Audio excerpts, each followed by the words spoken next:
I have a digital marketing business. I recently had, I went through the cold calling process and been quite good at kind of going through that and getting a good conversation. But what I realized I did just recently is I was kind of going through it and they immediately started going, well, I'm kind of interested in display advertising. And I think instead of kind of digging a little deeper, I immediately kind of went to solution mode, like I know I'm not supposed to. And I could tell immediately that they were backing off.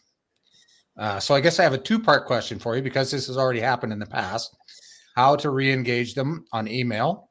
And the second part would have been, what should I have said when I kind of made the mistake, in order to continue the conversation and kind of go a little deeper and make it more about them and not my solution. Okay.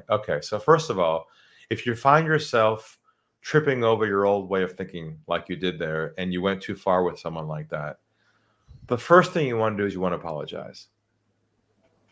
Now, that sounds so contrarian to what you're supposed to be doing. But trust me, from their point of view, they're feeling a sense that you're there for your own agenda and you're not hearing them out, or you're not connecting with them. And you need to unify yourself with that person at a human level.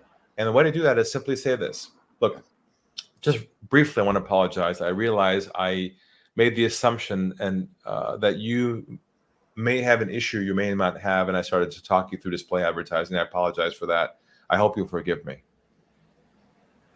Okay, makes sense. You'd be amazed at just someone's dropping the guard and go, okay, no problem. And then you can re-engage them around the problem. And that's the real key is, and back to the original issue why you did that, because most of us are wedded to the idea that our self-confidence and knowledge comes from our solution.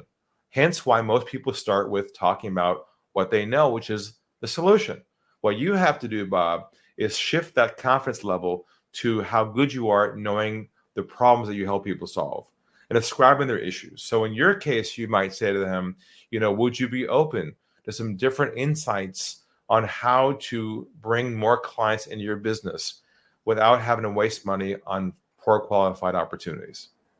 Now, that description is exactly what they're probably experiencing, which is kissing the frogs to get to the prince kind of thing. So if you can own that space, you've got them, so to speak. Now, to re-engage again, it's hard to re-engage someone like that if you burn the bridge the first time, okay?